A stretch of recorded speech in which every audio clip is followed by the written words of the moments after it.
আমার এই ছাদ বাগানটা ওই 1 বছর 2 থেকে 3 মাসের। আর ছাদে যে বড় বড় গাছগুলো আছে ফুল হচ্ছে তাদের বয়সও ঠিক সেম। আমার ছাদ বাগানের একটা গাছও কিন্তু কেনা গাছ না, সব ডাল কেটে বানানো গাছ। আর এই ডালগুলো আমাকে প্রত্যেকটা ডাল সংগ্রহ করে কেটে এনে দেয় আমার মেয়ে। সেই ডালগুলো কখনো বালি, কখনো মাটি, কখনো কোকোপিট, কখনো বা জলে বসিয়ে আমি চারা গাছ তৈরি করি। ছাদ বাগানটা বেশ সুন্দরই হচ্ছে, জানো তো, অল্প দিনের মধ্যে ছাদ বাগানটা বেশ সুন্দর হয়েছে।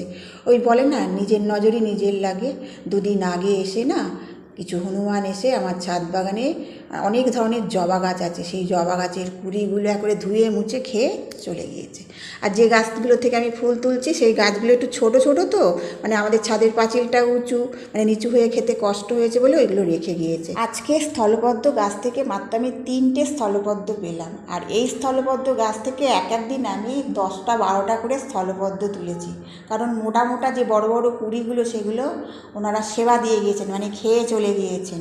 আমার শ্বশুরবাবা বলছে তুমি ছাদের উপর বিশাল বড় করে একটা একানোরে করে রেখে দাও। একানোরে মানে বোঝো তো, ওই যে চাষের জমির মধ্যে সেই জামা প্যান্ট পরানো থাকে বাঁশের গায়ে, তাই করে রেখে দিতে বলছে। আচ্ছা বলো তো, যারা ভৌমে ভয় না পায় তারা কখনো একানোরেতে ভয় পায়? আমার শ্বশুরবাবা বলছে হ্যাঁ পাবে।